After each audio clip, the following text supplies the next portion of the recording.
Welcome back to Odonto Jam. Whether you're tuning in through the audio podcast or online via Facebook, Instagram TV or YouTube, we're glad you're here with us because today we have two guests and two good friends of mine joining us to discuss volunteering in dentistry. For the past 4 years, Dr. Adrian Dang and Dr. David Trinh have been involved in leading the Rotary Australia-Vietnam dental volunteer trip. Each year, David and Adrian recruit a field team of dentists, dental assistants, and dental students to travel to rural and remote areas of Vietnam to provide dental care, oral health education, and resources to primary school children. It's an incredible program that helps provide essential dental care and oral health resources to those who have the least access to it. I'm really excited to have both Adrian and David here today to help our listeners explore the various opportunities beyond the four walls of dentistry. From early on in his career, Adrian went into private practice partnership and has since developed special interests in implants, cosmetic dentistry, and digital dentistry. David also works in private practice and has been a clinical demonstrator and examiner for dental students and has also recently completed his Masters of Public Health and Masters of Health Management. Thanks, Adrian and David, for joining us on the show. No worries. Thanks, Jess, for having us. Thank you. Thank you. Look, I'm really looking forward to get stuck into talking about dental volunteering. But just for those of our listeners who haven't come across you guys yet, I was just wondering if you both give just like a bit of a background into what kind of got you into dentistry and how you got where you are today. Adrian, I might start with you. Okay. Well, I graduated from Melbourne Uni back in 2011, and I chose dentistry initially because I didn't get into medicine. And I thought dentistry is the next best thing. You know, you're still kind of a doctor.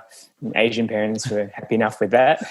So since graduating, I worked in private practice in South Melbourne, and I've been there ever since. I was fortunate enough to be able to also buy into the clinic, and I've been there for 7 years now.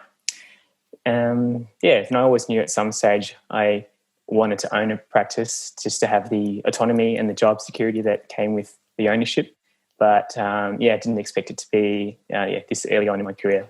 Yeah, but I was fortunate to be at the right place at the right time when I joined. So that was how that happened. Yeah. Okay. Cool. And day to day, what type of dentistry do you enjoy doing the most? Well, I enjoy doing all aspects of general dentistry, but particularly placing and restoring implants and using a CEREC machine. But the good thing about working in a big group practice like ours is that each dentist has their own interests and strengths. So, we get to bounce ideas off each other and retain a lot of patients by referring in-house, I think, which is advantageous, Yeah, definitely. Oh, it sounds really good. And Dave, what about you? I know, as I mentioned, you've been involved in teaching and demonstrating as well. Did you always know you were going to get into that after you graduated from dentistry, or? Oh, probably not really. First of all, demonstrating really. I guess I found the step from being a new grad, like first graduating, to actually working. That first year was pretty hectic. Yeah. It was a big step, and I think most people probably find that step quite a big step. I was pretty lucky in the sense that I got a job in Wangaratta, so I worked in a fairly busy private practice in Wangaratta, and so going from being a student, seeing 4 or 5 patients a day to busy, it's a pretty big step. I had a couple good mentors. So first, my boss, Tony Goodison, was real good. But everyone's probably heard of Leighton Fu. So I was just real lucky that I had Leighton there, and he was sort of like this mentor to me during my first few years out. And so what I thought I wanted, what I was really passionate about, was trying to help other people, especially students, find that first step from becoming a new grad to working, make it a lot easier from all my mistakes. So that's probably my journey into demonstrating. I did that for good, 4 years or so before I moved back to Melbourne. Okay. Yeah. Yeah. So no, I loved it. Yeah. And how did it feel being on the other side of an examination for vivas and things like that? I had some pretty bad examiners when I went through dentistry. It's a bit different, I guess. So I just sort of fell into it. So through demonstrating, the university contacted me and asked me whether or not I wanted to examine. Wasn't quite sure what kind of examiner I'd be. Yeah. But yeah, I guess it's nice. I guess you get to see what the university side of things are like. I think I've sort of changed a little bit in terms of mindset of what a student is compared to the other side of what a university expects of students. Yeah. But yeah, it's a good experience, and hopefully I keep going with it. Yeah, no, definitely. And do you feel it's almost like a way of kind of giving back to the dental community as well? Definitely back to La Trobe. So, if you don't know, I was probably was in the first year of graduates from La Trobe. So 12. Loved every second of being at going through uni. The people that you meet, just everywhere that we went. So, as you know, travelled all the way through Victoria. Wouldn't have experienced any of that if I didn't go to La Trobe. So definitely giving back to La Trobe, really, and the dental school. Yeah, that's awesome. Look, it's always really cool to see, what else people are doing outside clinical dentistry, and I guess that's why we're having this chat today, which I'm really excited for. Just to give listeners a little bit of background, I was fortunate enough to go on this trip that David and Adrian lead. So in Vietnam in 2019, I was attending the trip with another La Trobe student as well. And it really just was a major eye opener, both clinically, nothing like I'd ever seen obviously in the student clinics, nothing like that. A completely different environment and different world as well. So look, David and Adrian, you've been leading this team now for about three to 4 years, but you both initially started as volunteers in the program. Do you want to just give our listeners just a little bit of a background as to how you both fell into volunteering in the first place? Yeah, well, David and I joined in 2017 as volunteers, and that's where we initially met. And and Jesse came as a student back in 2019. So we got into it, for myself, I obviously wanted to help the kids there, but also previous friends had been on previous trips, and they also really enjoyed it. And for me, it was just kind of an opportunity to get in touch with my family roots. So being of Vietnamese background, I used to often go as a kid, but it was family, and I'd find it really boring. As we couldn't really explore the rest of the country, so just wanted a different perspective. And speaking of family, Dr. Jamie Robertson, who organises the trip, he, or as I call him, Uncle Jamie, he's related to me, and his partner is my dad's cousin. So they actually met on one of these earlier trips where she was a volunteer nurse. Anyway, I found out that it was his last year doing the trip, and so just didn't want to miss out on going. Yeah, okay. And you, Dave, how did you first hear about the opportunity? So I guess, similar to yourself. So back at uni, we were the first year going through, and Dr. Robertson came up and offered. We had the opportunity to go. Unfortunately, when I was a student, I wasn't able to go. But then once I graduated, sort of always interested in volunteering. Hadn't travelled much, but then also, just helping, I guess. And so first couple of years, I ended up going to East Timor. So I went over to East Timor with the North Richmond Dental Clinic, so the public clinic in North Richmond, with Martin Hall.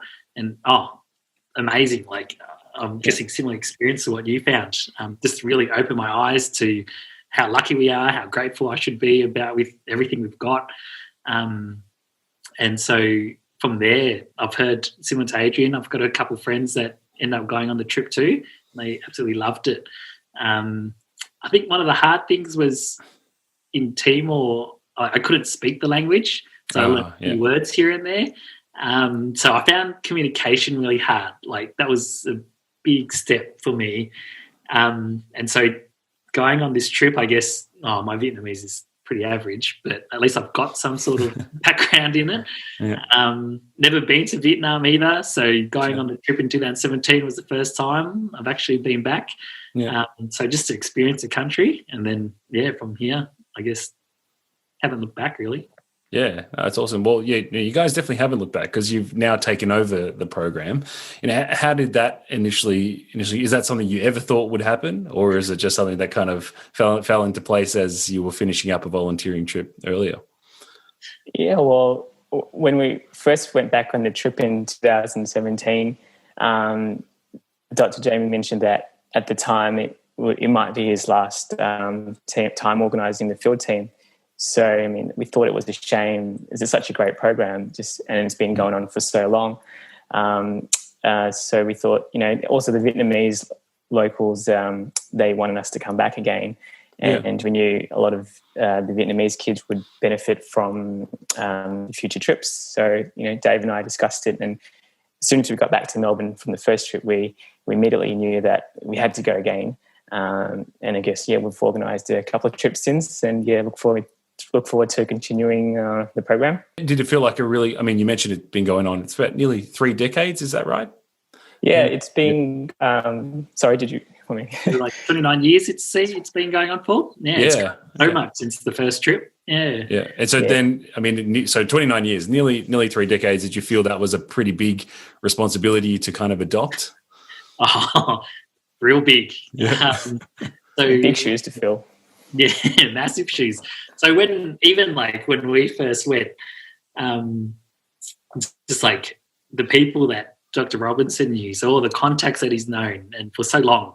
Yeah. So he's been they respect him so much. And so going from someone that's been going for 29 years to us two, pretty young guys.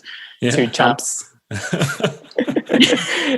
And we'd never organised anything on an international scale before, and let alone our birthdays. So, and then here you were organising this huge program. Yeah. But what would you say then were probably the main challenges that you faced early on taking over? So as you said, first of all, just trying to gain that respect and get those contacts. So first trip over, we sort of met a couple of people, but that's all you meet really. So just developing those contacts and just trying to gain their respect. Because as you know, James got so much respect over there. Yeah. So that was probably one of the biggest challenges that we've got. Probably a few other things like cultural differences. Okay. So even though Adrian and I say that we're Vietnamese, being Australian-born Vietnamese compared to actually Vietnamese is so different. So their culture over there and just from certain words that you use to talk to different people, certain phrases that you use just in terms of respect, massive learning curve for us. Yeah, okay. And the other cultural barrier, and you definitely experienced it, Jesse, was the drinking culture and how the drinking culture was such a big, how do you call it, Aidan? Such a big respect. Yeah, it's like a way that they do business there. It's a way to show they have a good time. To show you have a good time, you have to drink. And I don't know how many 100% you did, Jesse, but they loved you over there because you just kept taking our drinks. Adrian was just passing them to me. Not the Vietnamese side, the Hungarian side of you that really... Yeah. The Hungarian side. Well, besides the cultural aspect of it being kind of new to you guys as well, it still would have been quite an advantage to be able to speak Vietnamese, even though certain words and the way you said things would be a bit different. Your experience maybe in some ways, do you think was a bit easier because you could interact, even if it was with just the children, you had that extra, I guess, cultural and language link there. Did you find that? I mean, we, even though we are of Vietnamese background, sometimes we're not familiar with all the formalities and all the slang that one would be if they'd grown up over there. So, I mean, we still have a translator that accompanies us for most of the trip. And this translator helps us also navigate all the cultural aspects as well. I mean, when you're dealing with the organisations in Vietnam, there's a lot of red tape to navigate through as well, because being a communist country, you can't just set up and just do whatever you like. You're kind of governed by their laws, and you just have to respect that. Yeah, definitely.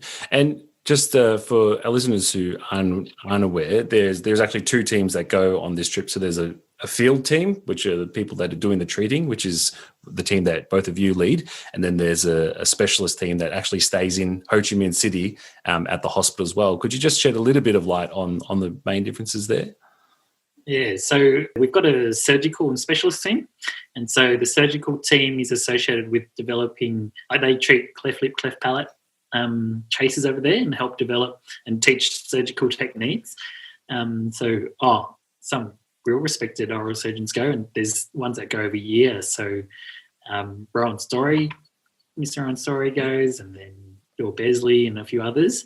And so that's the cleft palate team. And then there's the specialist team that goes. And so there's specialists from every field from Australia that come over and help develop their the local techniques and teach them, the Australian, the way that they practice over here. So periodontists and all that go to. So endos, perios, peds, a whole specialist team goes over there too. Yeah. And then there's the field team, and that's us. Yeah. What does a typical day look like for the field team? The field team, we travel to the rural provinces, and that's where we provide the children their preventive dental care. So these kids would otherwise not have access or can afford dental work, and the only time they would see a dentist would be just to have a tooth taken out.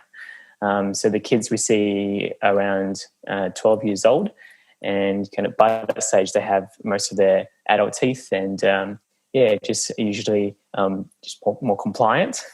Yep. So we set up in the clinics in a local hospital nearby, in the rural town, and from there we bring all our stuff with us from Australia, and all the equipment, all the and materials.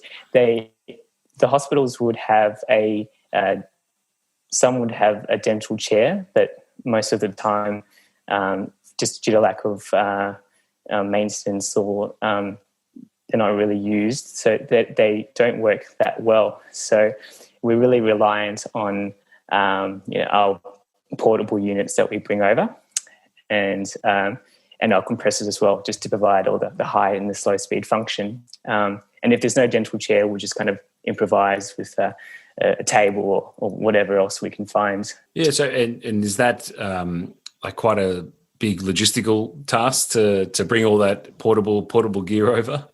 Mm-hmm. Oh, definitely.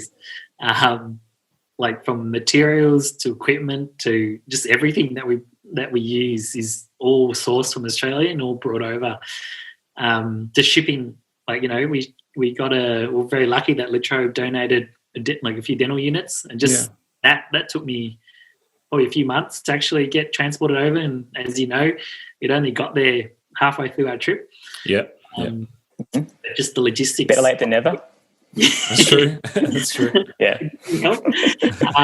But we start planning this thing probably a couple months after we get back. So the trip's in March and we have a little break, and then we start planning the logistics of everything probably a couple months after we get back. It's it's just like liaising with Vietnam, just the time difference and just everything. It just takes ages. And I imagine even gathering the materials and making sure you have enough supplies and things like that. You're also starting that many months in advance. Is that right?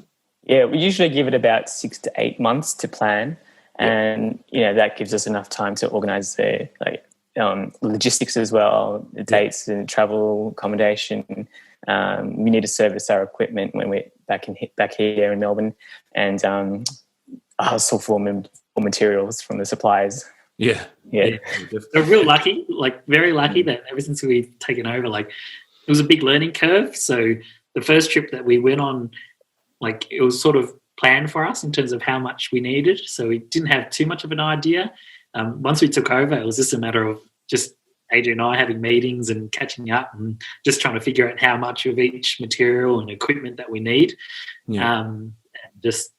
We're just really lucky that a lot of dental suppliers get on board and donate a lot of equipment for us and a lot of materials for us too. Yeah, that's really good. And you guys also, in order to raise funds, you held a fundraiser as well.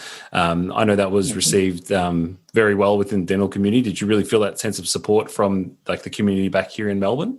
The trip is all actually self-funded, so volunteers will pay for their accommodation and travel expenses, but we still need funding for other things. The cocktail that we did organise in 2018, I believe, we didn't expect it to be quite a success, but that we did raise enough money to fund 2 to 3 trips from that. Yeah, that's fantastic. So we were overwhelmed with the support from the friends and family, and just really grateful for that. Oh, yeah, it's really, really good to hear that even the dental family back in Melbourne was really supportive of the trip. As Adrian said, the trip is all self-funded, but in terms of expenses extra expenses that we have to pay for, so all the kids that we see, we all pay for their transport to actually attend the hospital. Adrian and I was surprised the first year that we organised it, how big of a cost that was. Apart from that, we sponsor local school or health programs, like funds for toothpaste, fluoride mouth rinses, etc. And not all the materials that we use and bring over are donated. So, a lot of the funds that we get definitely have to purchase, the extra materials. Yeah, and what materials do you commonly use day to day when you're doing treatments on the children? So the last 2 years we've been implementing silver fluoride for deeper caries and caries where we feel that are really close to the pulp. And then we'd seal over with glass aluminum and cement.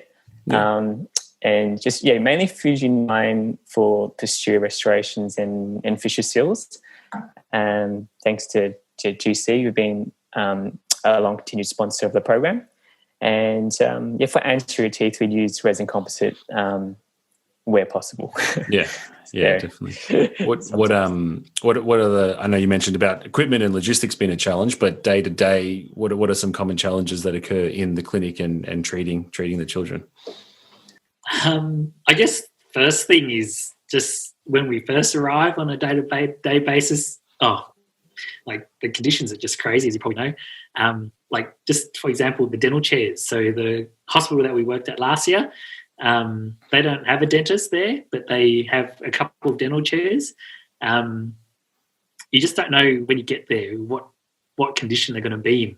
Yeah. So in the past, we've got there and the dental chairs that they just stay flat, they don't actually sit up and down. Okay. Some of them, as you know, someday you work and then the high speed's working, the next day you come in, high speed's not working. So even on a daily basis, it's so challenging in terms of what you've actually got and what equipment you've actually got. So I find that probably one of the biggest challenges. What do you find, Adrian? Yeah, I mean, one of the years I remember the chair just kept getting lower and lower as you were working. And then by the end of the treatment, you're squished underneath, your legs are just squished underneath the chair because it just wouldn't stay in the same position. There are a lot of unknowns. The equipment's temperamental. You can never be 100% sure if they work. And I mean, we bring our own stuff with us, but we bought this autoclave off eBay last year, and then we plugged it in. It was pulling too much electricity, and it just kept short-circuiting the building. So we had to move it to another room just to prevent it from tripping the electricity. That was funny. Probably language barrier would be quite a big issue too. As I said, luckily we have some sort of basic Vietnamese, so we can speak to the kids. But just the rest of the team depends on who can speak Vietnamese or not. And then just talking, you would have experienced that firsthand, really, Jesse. I mean, that was definitely steep learning curve as well as being a student at the time and having to deal. I don't think I've ever dealt with so much saliva in my life. I've never missed rubber dams so much compared to that trip there. And also we didn't have suction units that were working a lot of the time. So the challenge for me was I'd be halfway through removing decay, and then every 5 to 10 seconds the kid will spit out all the buildup and everything. So that was something I always had to remember, that And they don't give you warning; they just do it. And so I have to remember to make sure the handpiece is well away. So that was definitely a daily challenge, but you got used to it eventually. Yeah, I remember seeing one time the saliva going into the suction unit and then coming straight back out. And then so we were like, after that moment, it was like, no, we're just using the bucket now. After that. And you would find the spit bucket, the kids would just spit everywhere. It wouldn't necessarily go in the bucket, but that's just part of the half daily. of it's on the ground and half in the bucket. Numbers wise, like you say, we saw about 20, 30 kids, but like the humidity and the conditions that you work in, and then just like every kid that walks in is just so different. And so some kids, you're almost restoring every single tooth in their mouth, and you could sit there for a good, 45 minutes, an hour, just fixing all these teeth, and then you just stand up and you're just puffed. Like that's it. Like never worked hard in your life, really, and that's it. Yeah, dealing with humidity and heat, that's a huge challenge. So most days are above 30 degrees, and throughout the day you're just drenched in sweat, and you have your gloves don't go on just properly because it's just wet.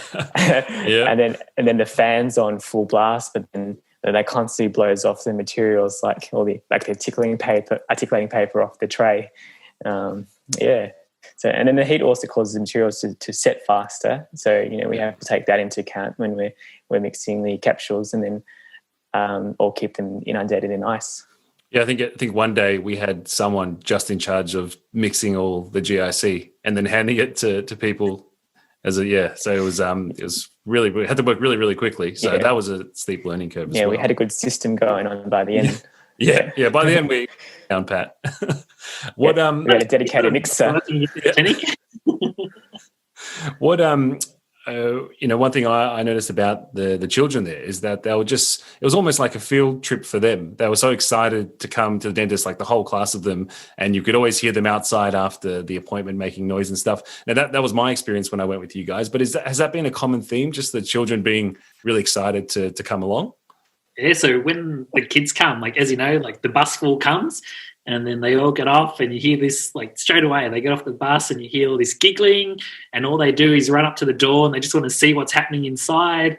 I guess in terms of the reason why we keep going back is just because of the kids, really. So they smile, they laugh, they're all real cheeky.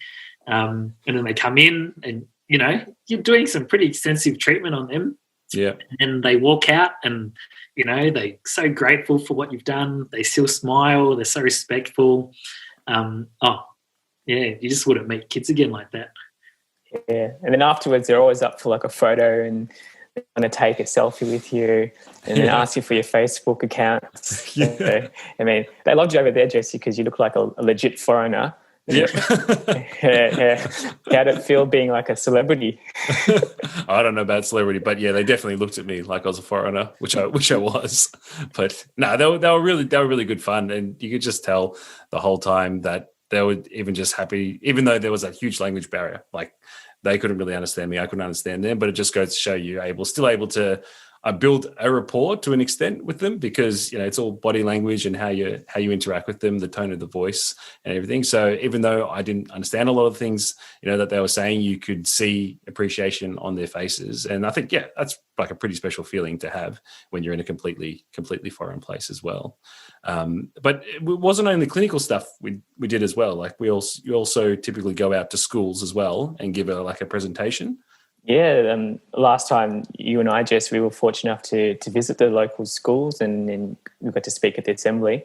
It's unlike in Australia where the tap water isn't fluoridated. To expose the kids to fluoride, they have the children rinse with fluoride for a minute at assembly, and it was quite amazing to see, because it was like watching a very, very well-rehearsed army. Like a teacher would hit the gong, and then the kids would start rinsing in sync, and then after a minute, they hit the gong again, and then all the kids would spit out into a plastic bowl. So I just found it fascinating to watch. There was nothing like we'd ever seen before. Just having so many. How many was it that were in the assembly? Do you remember? It would be hundreds. Yeah. Yeah, over 500 from. I'm just trying to remember the pictures in my mind. It was like at least over 500, and seeing them, as you said, do it in sync. It was almost like a performance. Performance, yeah. I don't know if they just did it just for us whilst we were there. Maybe.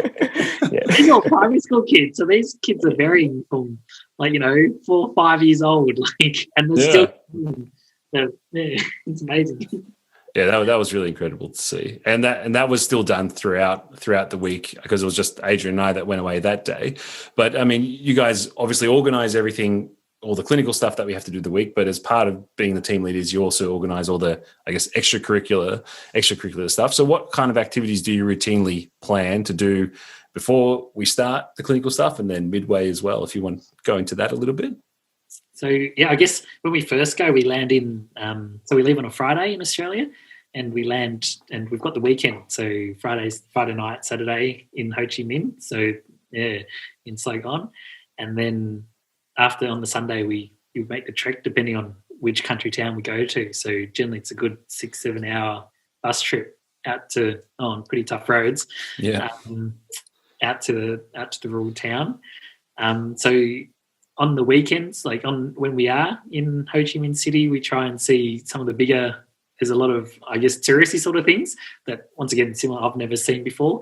Yeah. So there's the markets, the food, there's the war memorial. Oh, there's just so much that you can see in Ho Chi Minh City. And then on the weekends, after a big week of work, we try and escape and try and relax. Yeah. Where did we go last time, Adrian? We went to Gan To. So that's along it's the biggest town on the Mekong River. We got to see the floating markets and just witness all the boat vendors selling fruits, vegetables, and hot food.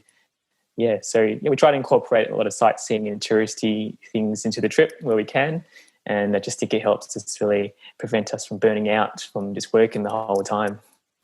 Yeah. I found I really enjoyed the middle part of the trip as well, because I guess day to day, when we finish a day, we're just all so stuffed at the end of the day, and we wake up at 6 a.m. or 6:15 a.m. and we get back at 6 p.m. So it's 12 hour days. So really having that time with the team, I think, was really special and important as well. Definitely a highlight for me, that middle part. At the end of the trip as well, you organised with the hospital and the specialists a celebration dinner with the whole team. Just wondering, is that something that happens every year that you guys organise? Yeah, so the dental hospital, they throw us a big dinner celebration, and that's just to show their appreciation and thank us for our efforts. And so that's always fun, and it involves traditional performances, games, and they always make us get up and sing as well. So shout out to Jesse Lang Music for carrying us last year. Thanks for the shout out. That's probably the biggest applause that we've got ever since we started on this trip. It's probably the biggest we'll ever get. We did the song Chicken Fried. That was like the anthem for the trip, from what I remember. So that was really anthem for me right now. It's still your anthem now. Yeah, me too. Yep. Big country music fan. Look, obviously with COVID this year, it's changed a lot of things for everyone across all industries, but it's obviously impacted the trip this year as well. And unfortunately, you've had to postpone it. How has handling that been, and kind of what are you guys thinking moving forward in terms of planning for that as well? It was pretty sad this year, I guess. Yeah. So, we had everything organised, logistically. So, at the team, we had booked accommodation, we booked flights, and we're pretty keen to go. I guess it was pretty scary when COVID first hit, and so we weren't quite sure. The whole team was still pretty keen to go. Numbers were still pretty low, and from Vietnam side, numbers were still pretty low. So it was pretty much a last-minute call. It was a balance, really, in terms of what we ended up doing. Looking back, hindsight now, very lucky that we ended up postponing the trip. Yeah. But still in contact with our contacts in Vietnam. So that's great. Vietnam. So just when we can, just when things get safer and borders start opening, then we're happy to keep going with the trip and organising the next one. Yeah, we definitely be back as soon as we can, because we have a ton of stuff just sitting in David's spare rooms, just ready to go just for the next trip, hopefully soon. Oh, well, at least you'll be able to get back onto it pretty quickly, I guess, once obviously the borders open up as well. What would you say for both of you has been the most rewarding part about the whole trip and the whole process of taking over this program? Well, for me, the most rewarding thing about it is being able to give back, using our skills to give back to the community, and also make just a large difference in a number of kids. So also the friendships and the memories they created very special when we got to meet David and yourself. We wouldn't be sitting here doing this podcast otherwise. Or just being able to get in touch with our roots, as I said before, to kind of learn to appreciate like the hardships that our parents had to go through, and just to escape the country. Growing up in Australia, as a kid, I remember it wasn't cool to speak Vietnamese, so I made an effort to not speak it at home, and I knew that really upset my parents. But and I hated going to Vietnamese school on Saturdays. but now, like, I'm so grateful that I went, and I found it's been like so helpful with this trip, and also being able to communicate with not just the kids there, but it's my family over there as well. And I feel like just getting better each time. And also in some ways, I think it's made me a better clinician. I mean, I fully appreciate having a proper suction and the benefits of good moisture control. And I also appreciate that my chair goes up and down. And what about for yourself, Dave? I guess it's more, similar to Adrian in a sense, a lot about the kids. So, and it sounds a bit scary from outside, but when we treat a lot of the kids, we actually don't give local. So in Vietnam, especially with children, they just put together 2 and 2 is that if you give local anaesthetic, you're going to have a tooth out. And so they, like, you talk about giving them local even though it's maybe slightly sensitive, and they're not going to take it. So just that concept of being able to, you're doing preventative work and restorations in their mouth and without local anaesthetic, and then just how they walk out and they're all smiling, they're all giggling. It just brings a smile to your face every single time you see the kids again. I can't explain it really. Like, you've experienced it before. It's it sounds a bit lame, but it does warm your heart a little bit every time you go over and see the kids. Apart from that, I guess, like, I kind of asked for much more. Like, the first time I met Adrian, like, properly was on this trip. And so just the friendships that you meet, like, that you make from the trip, still got friends that we've developed from the trip in Vietnam, that you never would have had the opportunity to make if it wasn't for this. I guess to some degree, like, a little bit proud that, I've never, as Adrian said from the start, we've never organised something on such a big scale. Like, we are organising something on an international scale. I can't say without this opportunity we would have. No, to be honest, I think you guys done an amazing job running the thing, and I definitely had a great time when I went on the trip as well. And we were always informed along at every point, what to expect, what to prepare for, and also to expect that things aren't gonna go right. Some machines aren't gonna work. So I mean, you've definitely got it down pat now, as far as I'm concerned. And hopefully, this conversation has motivated other people who are potentially thinking about volunteering for when we can actually get back to such extracurricular activities. Hopefully this has motivated them to give it a try. In the show notes, David and Adrian have said that they're happy for me to share their emails in case anyone does have any questions. I know that there is a bit of a wait list on attending the trip as well, but if you want to find more about it, I'll leave their emails in the show notes for you guys to contact them.